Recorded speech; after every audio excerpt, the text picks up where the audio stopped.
up, guys? We are up on the Rubicon Trail with my buddy Chris Kucher and his, what year? 2003.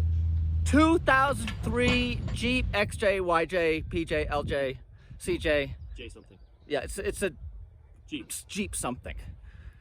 But he knows a lot about it, and I figured some of you guys out there might have Jeeps and appreciate this. So I thought we would do a walk around. We're up here at Buck Island. We've had a fantastic trip. We wheeled in from a loon yesterday, had a blast, hung out for the day up here, got some rigs things sorted out.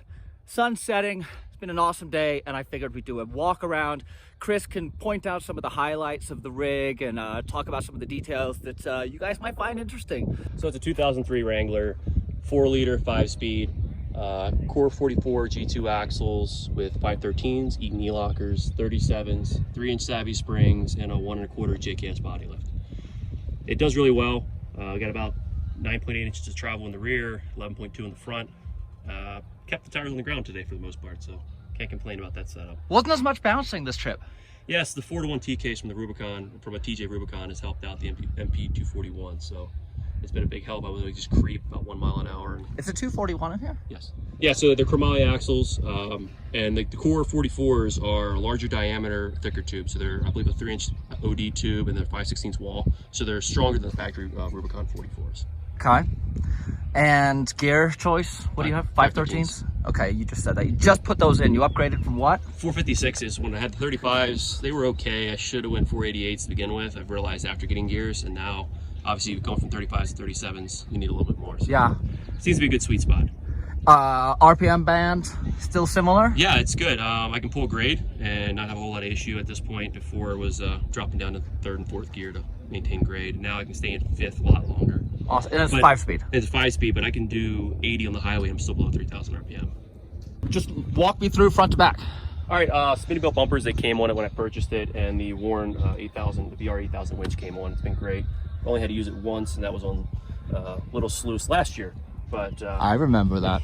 Got a little hung up in the drive line. Note to self, drop the clip right here of Kooch stuck on the rocks. It'll be good. And the winch does work, there's proof. So, but it does have so I've upgraded the power steering box. So it's a PSC big bore box with the PSC cooler and Let's pop the hood. Keys? Yeah, locking. Oh, you are fancy. These are locking? They're not really fancy, it's just a slot. But it kind of deters people from just popping it. He doesn't want people stealing his engine. They're very pricey.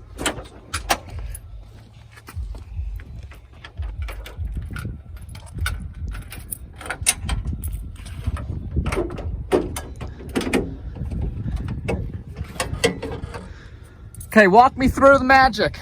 So mostly stock, just a 4-liter. Here's the PSC pump, power steering pump, reservoir.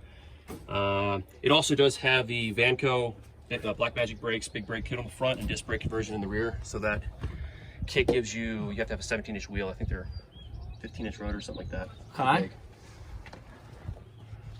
Don't remember the exact size, but. And the G2's been good to you? G2's been great, no issues with that. The Eaton E-lockers are phenomenal. Yes, you have Eaton electronic front and rear? Front and rear. Oh, that's great. So I ran the trail, mostly unlocked. There was like 2 or 3 obstacles that I locked it to get them over. Yep. But. And clean install. Odyssey battery? Yeah. If you guys are in the market for a battery, this is probably the best battery you can get. Don't stop at the Optimus. I would agree. You can draw this battery down and not kill it. Yeah, it's a true AGM. Yeah. Sway bar, disconnect, yeah, so all that good stuff. Metal cloak, sway bar, disconnect. Try to think what else we got here.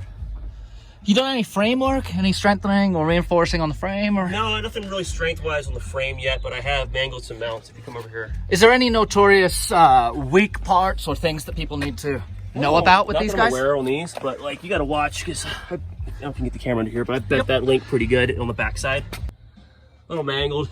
They just hang down pretty low? Yeah, well, you get on some of these rocks when you can catch them.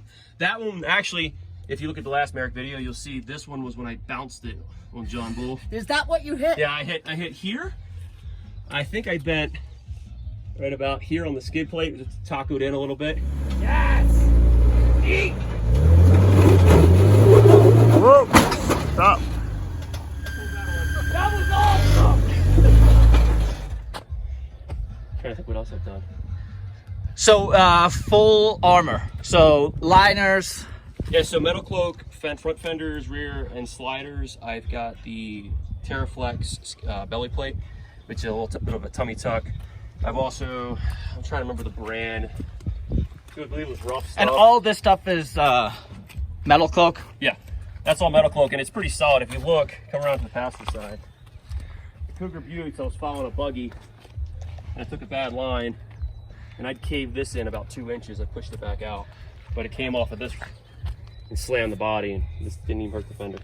This is the thing that I find funny. Everyone's always like, oh, you messed up a body panel. Well, that's because I have a full-size, full-bodied truck. These Jeeps that come up here, first of all, the wheels stick out, and then they pull the fenders and all the body panels off anyway. I know the biggest struggle you have is space. Yes.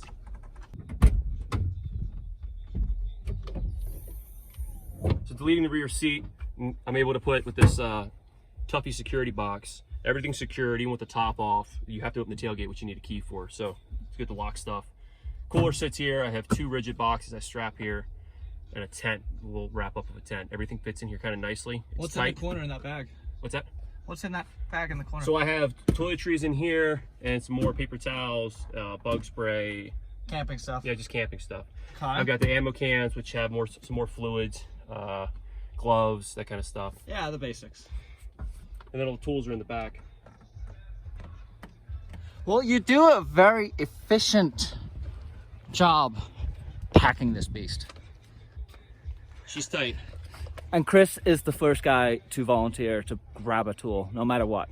Someone says, hey, does anyone have, and smoke. He's gone to dig through his truck and pull this stuff out. So this guy's legit. I met him last year when we did the Rubicon. Esteban introduced me when we did the Rubicon last year, the 4 of us with Derek and his son, 5 of us, I guess. And yeah, solid guy. He knows his stuff. He's always willing to help. He's the first one under the truck, getting in dirty and pulling parts for you and helping out and making sure that you finish the trip. So thanks, James. thank you, sir. It's been fun getting to know you and wheel with you. Hopefully we're going to do a lot more of it. Absolutely. Maybe full-size Invasion this year. Although Yeah. I'm not quite full-size. You identify as a full size. Exactly. If you guys have any questions, just drop them down below. And when this video drops, Chris will jump on there, answer any questions you guys have, details. I know a few of you reached out to me with questions about this, so hopefully this answers. Like I said, if you have any more, drop them down below and we will be sure, or he'll be sure to answer them for you. So thank you guys. I hope this was enjoyable. Look for a Merricks Garage Rubicon trip coming up.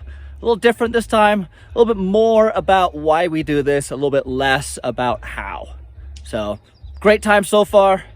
Great weekend. Yeah, it's gonna be another good day tomorrow. Thanks, man. See ya!